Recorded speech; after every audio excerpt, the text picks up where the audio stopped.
Bonjour. Bonjour. Je suis plus calme, hein? C'est bon.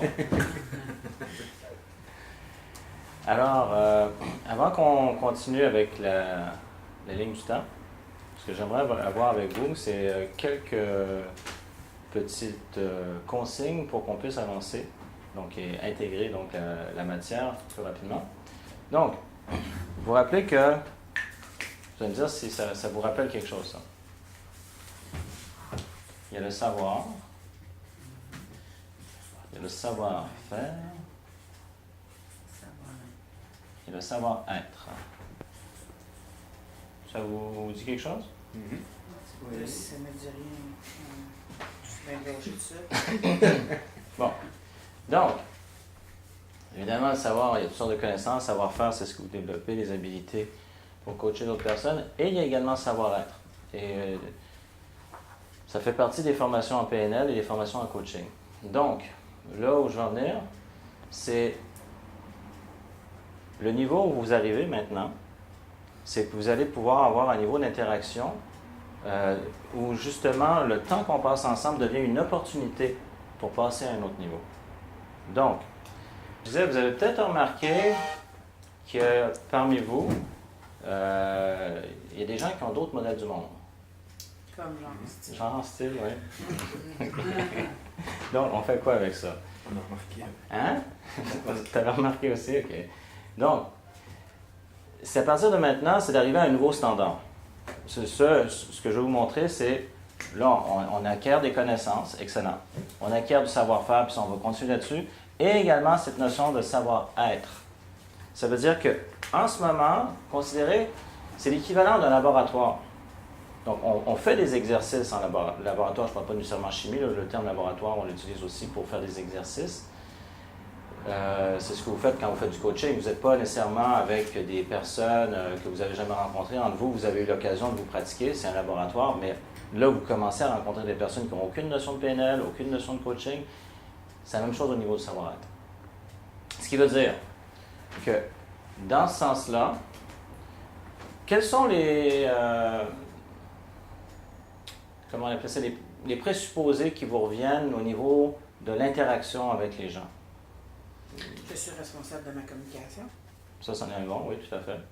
Donc, ça veut dire, des fois, on pourrait dire, mettons, je vais faire une caricature. Ben voyons, c'est quoi ton problème, tu sais?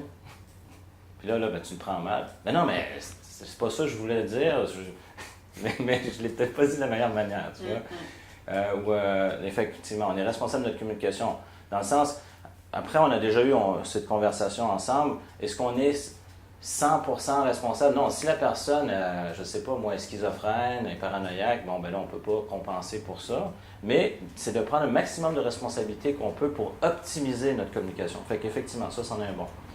Donc, on vient au niveau relation avec les autres. Quels sont les autres présupposés qu'on a? Ou peut-être même, je vais amener la notion de cadre. Vous vous rappelez des cadres? Bon, oui, il y a une technique qui s'appelle le cadre objectif, ça c'est une chose. Mais dans les cadres, qu'est-ce qu'on a comme cadre? Il y a les cadres comme ci. Oui.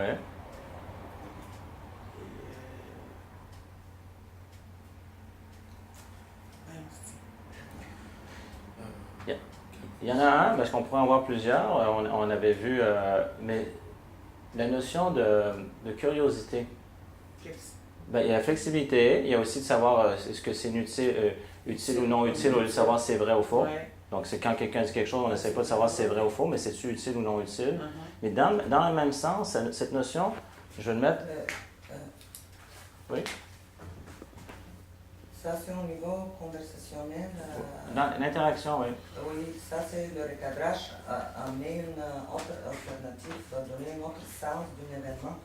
Quand quelqu'un communique quelque chose avec nous, Oui. apporter un autre. Oui, c'est une sorte de recadrage. Ben, avant même d'arriver au recadrage, c'est dans notre perception, j'amène cette notion de curiosité, parce que vous vous rappelez, on ne cherche pas à savoir si les gens détiennent la vérité ou pas la vérité, ou si nous on a la vérité ou pas, ou c'est vrai ou c'est faux. On cherche à savoir utile ou non utile.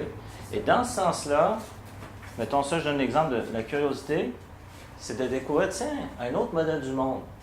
Donc, c'est, un des exemples, c'est de savoir, est-ce que c'est utile ou non utile pour, mettons, cette personne-là, ce qu'elle décrit. Puis, en même temps, quand je dis curiosité, quand vous avez vu, c'est donc, si je regarde le jugement, c'est vraiment, il y a une ouverture. On cherche à comprendre.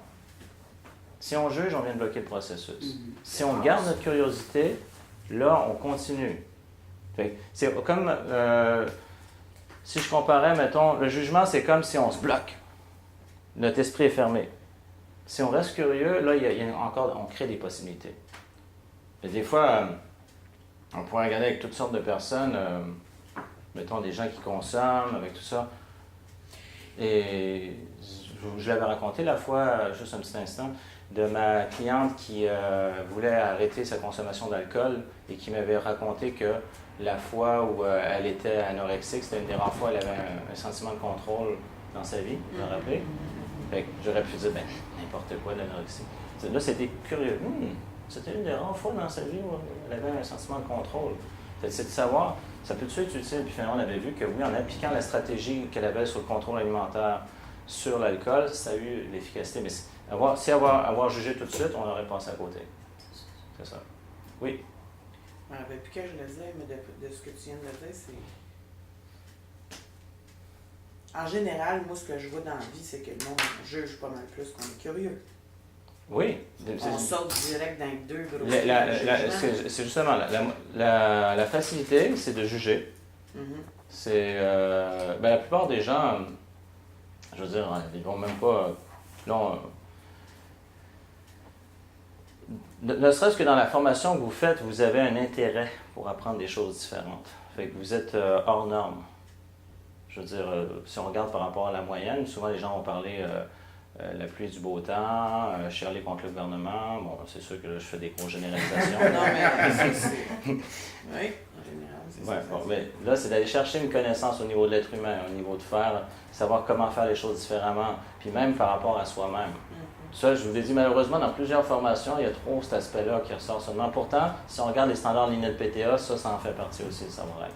Je vois pas comment on peut être des bons coachs si on n'applique pas ce qu'on on peut. de un, puis si on n'ouvre pas notre esprit. Si on ouvre notre esprit, mais on peut le faire sans l'appliquer à nous-mêmes aussi. C'est sûr qu'au moment où on fait l'intervention, c'est primordial d'ouvrir son esprit, mais il y en a qui vont le faire juste quand ils sont dans le coaching. Fait qu'ils ne vont pas l'appliquer à eux-mêmes. C'est dommage. Fait qu'ils se privent de quelque chose de beau. Puis même dans la vie en général, je ne suis pas en train de dire qu'on doit coacher nos amis et notre famille. C'est pas notre rôle. Mais de garder cette richesse qu'on a avec nous. C'est dans ce sens-là. Fait que oui, tu as raison. Mais ça devient difficile, des fois. Moi, je trouve dans mon monde, à moi, ça devient... Plus j'ouvre mon esprit, plus ça devient parfois difficile de dealer avec certaines personnes autour. C'est ce qu'on avait parlé, je pense, il y a peut-être un mois, c'est qu'à un moment donné, il y a des gens qui ne sont juste pas compatibles. Non, c'est ça. C'est pas pour être élitiste ou quoi que ce soit, c'est simplement de remarquer que si une personne, il y a des termes qui sont utilisés des fois, c'est une personne qui vient nous pomper notre énergie ou qui a le syndrome du disque rayé qui répète toujours les mêmes choses, à un moment donné, ça ne correspond pas à nous, aux standards qu'on veut avoir. Fait que, tout à fait. Oui. J'ai une question par rapport à ça et la profession du coach. Oui. Compte tenu que, comme les coachs, notre savoir-faire, c'est notre profession, au sens comment accompagner les autres à apprendre savoir-être. Hein? Oui. OK. Donc la question, c'est comment nous, on va accompagner... Ma question, je vais être encore plus précis. Okay.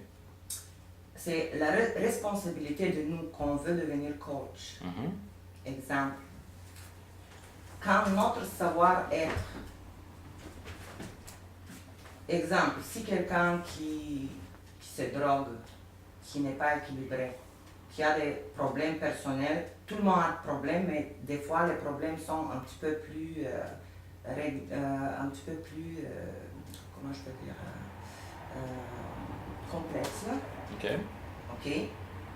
Alors, une être humaine, est-ce qu'il peut être un bon coach si son savoir-être est un petit peu comme écarté là? Oui, Tu comprends? Oui, la question. Et la responsabilité en nous. Disons, moi je me drogue. Moi, j'ai un problème avec mon passé, mais vraiment trop sévère. Là. Ouais. Je ne peux pas le régler. Je Ouais. donne un exemple. Je ne suis pas équilibré. Est-ce que je peux me permettre à coacher les autres? Compte tenu que mon savoir-être n'est pas là, est-ce que c'est pas hypocrite de le faire? Juste pour revenir aux statistiques que je vous avais parlé, 3/4, mettons, c'est les psychologues eux-mêmes qui l'ont. Moi, je serais curieux de tomber sur cette étude-là, mais j'ai eu les mêmes chiffres ici, donc au Canada, puis en Amérique latine. 3/4 des gens dans la profession, donc en psychologie, ont des problématiques non résolues. Ça ne veut pas dire qu'ils ne peuvent pas aider les gens pour autant. Ils le peuvent. Puis moi, je connais, mais je continue. Donc, je connais un coach en PNL qui est très efficace, qui au départ est une personne qui a un trouble de personnalité limite, qui a été abusé dans son enfance, etc. Donc, il y a des choses assez incroyables. Et qui pourtant a des très bons résultats. Et que je regarde cette personne-là, maintenant, elle fait un travail au niveau de son savoir-être et qui avance. Donc, qui a encore des meilleurs résultats, mais qui avait déjà des bons résultats. Donc, c'est pas parce qu'une personne n'a pas... de toute façon, on est en cheminement jusqu'à la fin de notre vie, là, mais n'a pas nécessairement réglé toutes les choses-là qu'elle ne peut pas aider d'autres personnes. Elle peut. Mais c'est pour ça que moi, je vous encourage dès le départ à ce qu'on travaille là-dessus pour vous amener à des standards qui fait que vous n'aurez pas tendance, mettons, à avoir certaines problématiques et à distorsionner, à être sur la défensive, à faire des projections parce que vous êtes bien avec vous-même et donc vous êtes présent vous-même, ce qui vous permet d'être d'autant plus présent à la personne qui est en face de vous. C'est simplement comme ça. Fait. Après, au niveau des gens, l'hypocrisie, non, je veux dire, c'est... Les gens font un cheminement. Mettons, je prends l'exemple de Richard Bandler. Richard Bandler, thérapeute hors pair, il a modélisé, une capacité de modélisation incroyable au départ avec Fritz Perls et Virginia Satir, Milton Erickson. Pourtant, si on regarde dans les années 80, gros problème de dépendance à la cocaïne, à l'alcool, il n'empêche qu'il faisait quand même des interventions incroyables. Bon, à un moment donné, dans les années 90, il a réglé ça. Heureusement pour lui, pour sa qualité de vie.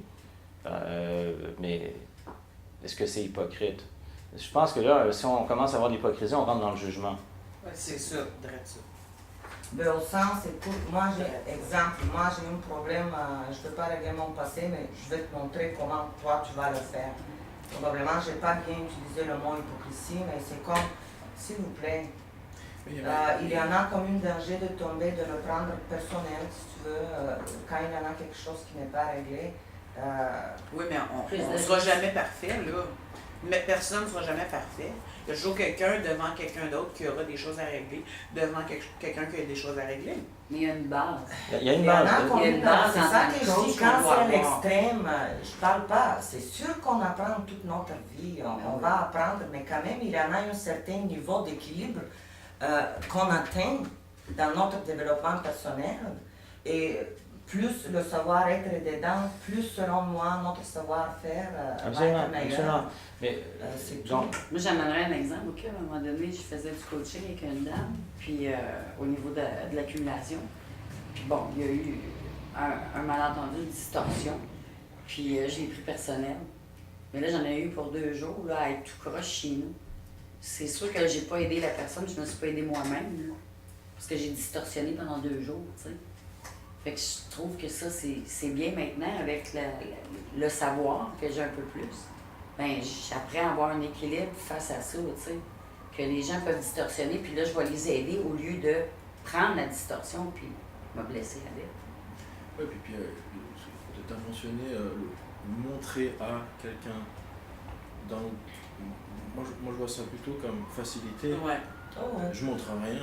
Accompagner. Donc, je peux être en train de faire un cheminement personnel et puis obtenir des résultats. Parce que je ne suis pas en train de lui dire ce qu'il faut faire. Je ne suis jamais en train de dicter quoi que ce soit. Exact. À aucun moment. Donc, je pense que c'est compatible d'être en cheminement et puis de faciliter le changement.